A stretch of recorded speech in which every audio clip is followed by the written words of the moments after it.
एक व्यक्ति शादी भी करता है और शादी करने के बाद अपना जीवन भी सुधारना शुरू कर देता है और सुधारने लगता है तो वह सोचने लगता है क्यों ना इससे बढ़िया हम गांव छोड़कर शहर चल सकें। और वह शहर भी निकल जाता है और शहर भी रहने शुरू कर देता है।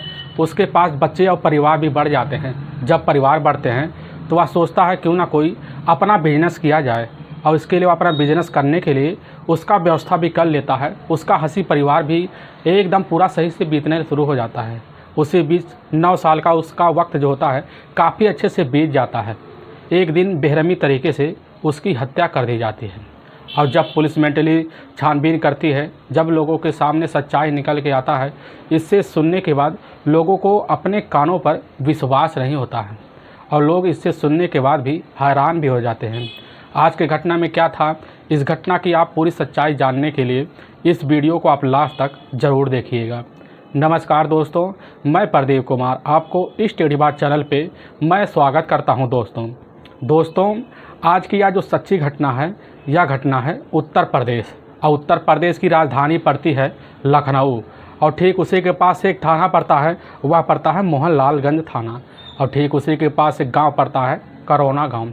और वहीं का मैं बात कर रहा हूं। 24 अप्रैल 2019 का दिन होता है, सुबह का टाइम होता है। तो जो करौना गांव के जो लोग होते हैं, जैसे गांव के बाहर निकलते हैं तो वहां पर बगनाला पुल पड़ता है। बगनाला पुल के नीचे जो होता है उनकी नज़र पहुंचती है तो वहां पर देखते हैं कि एक व्यक्ति होता है, वह काफ़ी लहूलुहान अवस्था में उसकी डेड बॉडी पड़ी हुई है। अब वहाँ के लोग उस व्यक्ति के पास जाते हैं। जाने के बाद उस व्यक्ति की जो होती है तुरंत का तुरंत पहचान भी कर लेते हैं, क्योंकि वह व्यक्ति जो होता है काफ़ी उनके करीबी का होता है। उसलिए तुरंत जो होते हैं, अब वही व्यक्ति अपने ही नज़दीकी थाने मोहनलालगंज थाने में फ़ोन कर देते हैं। करने के बाद वहाँ की पुलिस थाने की टीम पहुँचती है और पहुँचते ही जैसे देखती है तो वहाँ के लोग हल्ला बुल्ला करना शुरू कर देते हैं।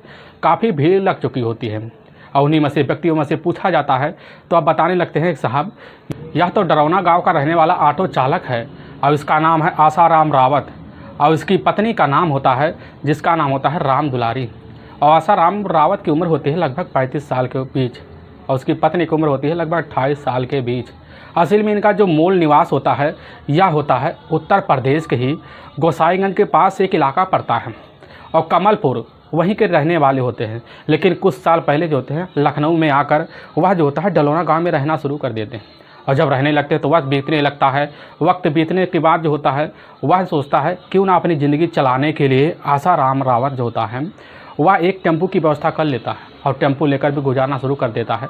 तो उसकी जो पत्नी होती है, उसके पत्नी के 3 बच्चे भी होते हैं। 3 बच्चे में 2 बेटे होते हैं, 1 बेटी होती है।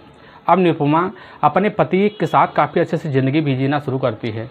वक्त बीतने लगता है, लेकिन ना जाने क्या हो गया कि यह व्यक्ति जो है इस अवस्था मिला और जैसे पुलिस पता पाती है कि आसाराम रावत है तो उसमें से एक कांस्टेबल होता है, वह निकलता हुआ पहचान लेता है कि यह तो साहब हमारे काफ़ी करीबी व्यक्ति है, क्योंकि यह टेम्पू चलाता है तो इससे मुलाकात होता रहता है। और पुलिस वाले जो होते हैं उसी समय उसकी जो पत्नी होती है निरुपमा को खबर देते थे और निरुपमा को जैसी खबर लगती है तो हाँफते डांटते वहाँ पहुँचती है। उसका जो बड़ा बेटा होता है सौरभ साथ में होता है, वह जैसे ही देखते हैं तो आसाराम रावत को वहीं पर दहाड़े मारकर चीखना चिल्लाना शुरू कर देते हैं। पुलिस पूछने लगती है कि आखिर यह सब कब और कैसे हो गया। निरुपमा बताने लगती है कि साहब कल का समय होता है, यानी कि 23 अप्रैल 2019 को सुबह जो होते हैं ऑटो चलाने के लिए चले गए थे।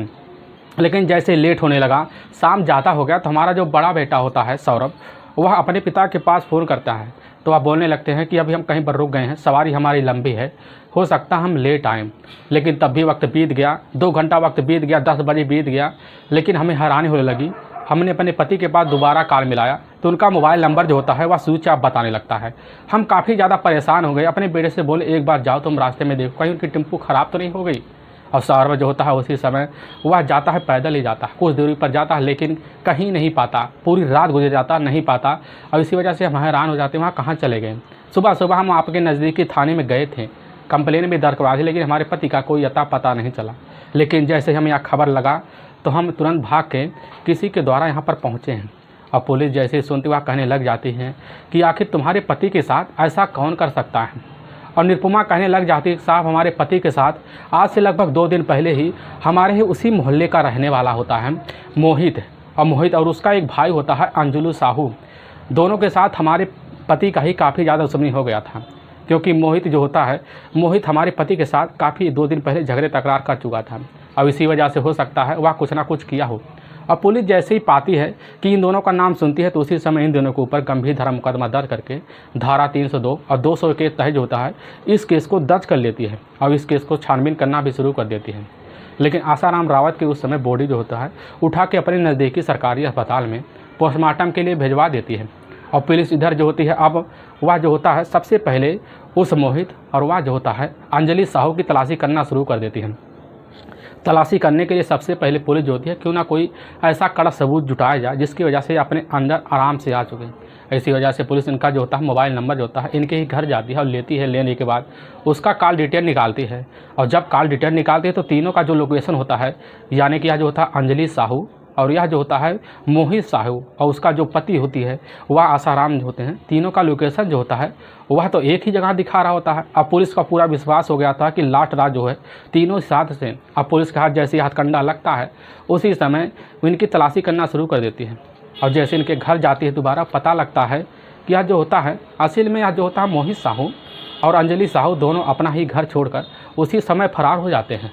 और पुलिस का पूरा का सर्व शंका जो होता है इनके ऊपर जाकर टिक जाता है। और पुलिस जो होती है इनकी तलाशी करने के लिए सबसे पहले मुखबिर बिछा देती है। मुखबिरों को तहत तुरंत पता भी चल जाता है कि यहाँ पास के गांव में जो होता है 26 अप्रैल 2019 का दिन होता है। उसी समय दोपहर का टाइम होता है या छुपे हुए होते हैं। खबरियों के द्वारा पता चलता है, पुलिस थाने की टीम जाती है, उनको अपने कस्टडी में लेती है और जब कस्टडी में लेती है थाने ले आती है तो उनके सामने जो होता है सारा लोकेशन और कॉल डिटेल निकाल के रख देती है। और जब रखती है तो उसी समय उन दोनों के जो चेहरे के रंग थे हाव भाव पूरी तरह से उतर से गए थे। अब पुलिस के सामने अपना सारा सच्चाई कबूल भी कर लेते हैं। और जब वो कबूल भी कर रहे होते हैं तो उसी समय पुलिस के जो होते हैं पैरों तले से ज़मीन से खिसक जाती हैं। ठीक आज से 6 साल पहले जो होते हैं राम अवतार अपनी पत्नी निरुपमा उर्फ राम दुलारी के साथ जो होता है वह इसी लखनऊ के ही वह डलोरा गांव में रहने के लिए आए थे। और जब आए थे तो इनके पास जो होते हैं काफ़ी पैसे की कमी थी। इसी पैसे की कमी को दूर करने के लिए वह कैसे का तैसे कर व्यवस्था करके जो होते हैं आसाराम रावत एक टेम्पो की व्यवस्था कर लेते हैं और टेम्पो चलाना भी शुरू कर देते हैं, अपनी सवारी ढोना शुरू कर देते हैं। इनका रोज़ का जो होता है मोहनगंज और साथ में अपने गांव से यानी कि जितनी सवारी हो सबको लाते और ले जाते थे। इसी वजह से इनके पास पैसे आना शुरू हो गया था और इनके 3 बच्चे भी हो गए थे। अपनी ज़िंदगी गुजार भी रहे होते हैं। मोहनलाल जो होते हैं वह दिन भर अपना टेम्पो पर व्यस्त रहते थे और जो पत्नी होती है निरुपमा अपने ही घर पर काफ़ी अपने काम में बिजी रहती थी। लेकिन निरुपमा जो होती है देखने में काफ़ी खूबसूरत थी और इतनी खूबसूरत थी अगर उसकी तरफ कोई एक बार देख ले तो उसकी तरफ तुरंत आकर्षित भी हो जाए। ठीक आज से लगभग 1.5 साल पहले जो होती निरुपमा के गली में एक दुकान होता है। वह दुकान होता है जो मोहित का ही दुकान होता है, डेयरी का दूध का दुकान होता है। उसी दुकान पे जाकर निरुपमा वहीं पर जो है ड्यूटी करना शुरू कर देती है। और जब ड्यूटी करना शुरू कर देती है तो वहाँ पर रहने वाला होता है वही मोहित जैसे वह निरुपमा को देखता है तो एक ही नज़र में उसका दीवाना हो जाता है। अपने मन में वह बात लेकर निरुपमा के प्यार का इजहार करने के लिए कई दिन कोशिश भी करता है और उसके साथ जो होता है हर बार कोशिश वह उसकी नाकामी हो जाता है। उदास भी रहता है लेकिन इसकी कोशिश जो होती है लगभग करते करते ऐसे 1.5 साल का वक्त बीत जाता है। लेकिन निरुपमा को जैसे ही आभास होता है कि हमारे पीछे हाथ धोकर जो होता है वह मोहित पड़ा हुआ है, इसी वजह से निरुपमा जो होती है अपने पति से कहकर बिना कुछ कहे वह काम भी छोड़ देती है, अपने घर में ज़िंदगी जीना शुरू कर देती है। लेकिन मोहित जो होता है आए दिन निरुपमा के पीछे पड़ा रहता था और उससे जाकर जो होता है वह बोलने लगता है कि भाभी आज से तुम हमारी भाभी हो, हम तुमसे भाभी और देवर का रिश्ता बनाते हैं।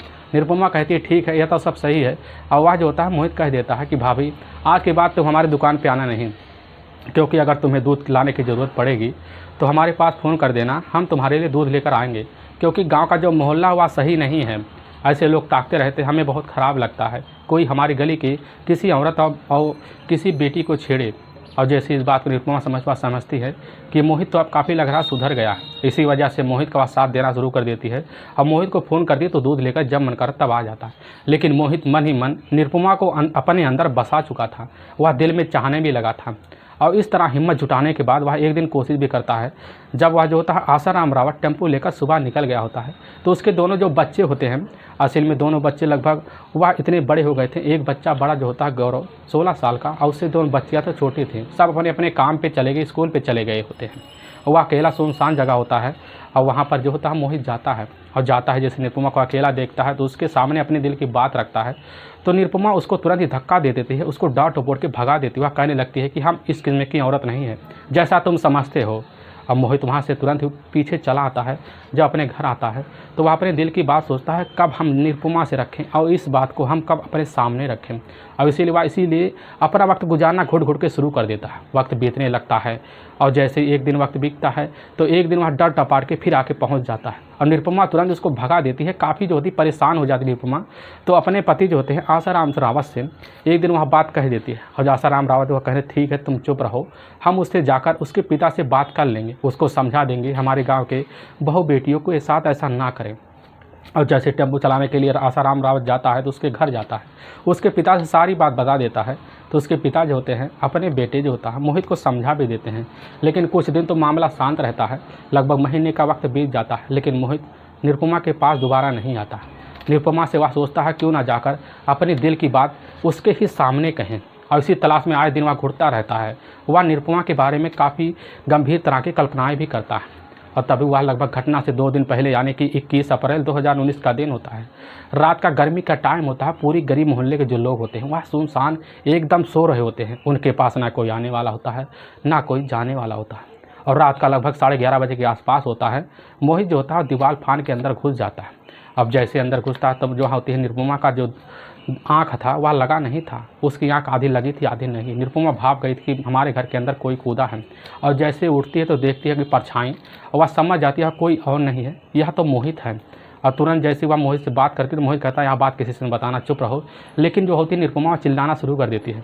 उसका पति जैसे आसाराम सुनता है दौड़ते हुए भाग कर आता है तो वह देखता है सामने खड़ा हुआ है मोहित। अब मोहित को उसी सामने जो था काफ़ी खरी खोटी सुना देता है और उसके साथ काफ़ी मार पिटाई कर देता है। मोहित को वहाँ ज़बरदस्ती करके वहाँ से भगा देता है। लेकिन मोहित जैसे ही आता है वह जो होता है उसके अंदर इतनी खुन्नस बैठ गया होता है, वह सोचता है कि हम इसके पति आसाराम को इस दुनिया से हटा देंगे, इसके बाद इसके पत्नी निरुपमा को अपनी पत्नी बना के रख लेंगे। और इसीलिए अपने भाई के पास जाता है। वह अंजलि साहू के पास जाता है और जैसे ही जाता है तो उससे सारी बात बताता है। तो अंजलि साहू जो होता है, अंजलि साहू का 2 काफ़ी गहरे दोस्त होते हैं। उसके अपना ही दोस्त होता है अब जिसका नाम होता है अब्दुल हसन, जो उत्तर प्रदेश के ही सीतापुर ज़िले का रहने वाला होता है। और एक दोस्त होता है अब्दुल हैदर, असल में जो मध्य प्रदेश के कटनी ज़िले का रहने वाला होता है। अब अब्दुल जो होता है अब्दुल हसन दोनों को अपने साथ मिला लेता है, दोनों से अपनी बात बता देता है। तो अंजलि साहू की बात मानकर दोनों साथ हो जाते हैं। और इसी घटना को अंजाम देने के लिए वह जो होता है 24 अप्रैल 2019 का जो शाम का टाइम होता है। अब शाम के टाइम में जो होता है टेम्पो लेकर वह आसाराम जो होता है अपने ही इलाके या मोहनलालगंज के इलाके में खड़ा होता है, सवारी वेट करता है।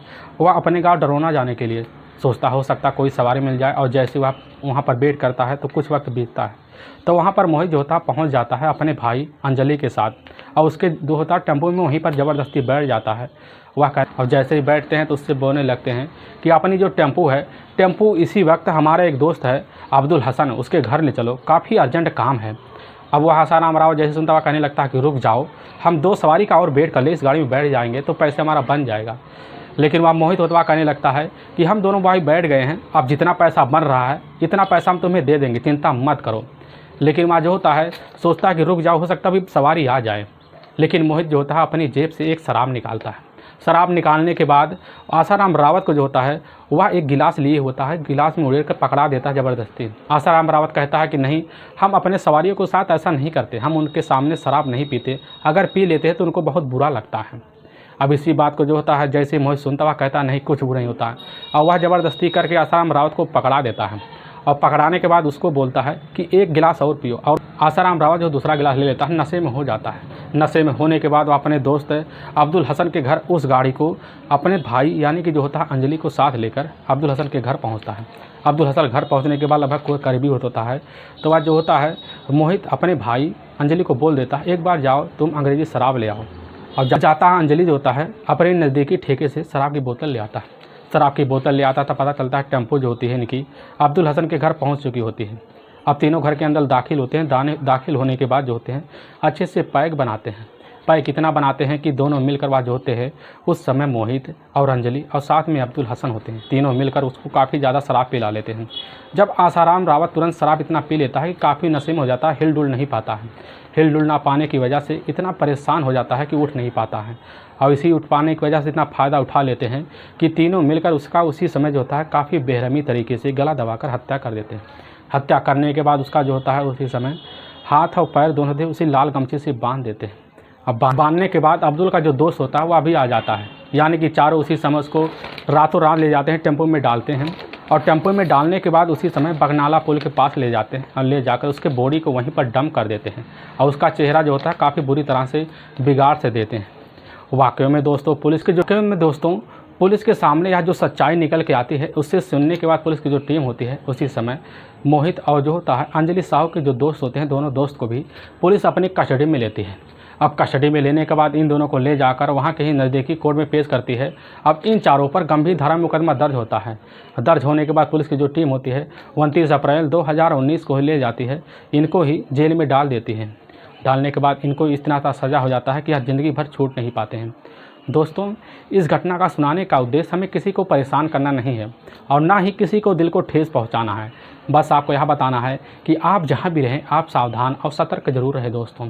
दोस्तों, अगर आपको यह वीडियो पसंद आ रहा है तो इस वीडियो को आप ज़्यादा से ज़्यादा शेयर और सब्सक्राइब ज़रूर करें, जिससे हम आपके बहुत आभारी रहेंगे। और फिर मिलेंगे एक नए एपिसोड के साथ। तब तक के लिए जय हिंद और जय भारत।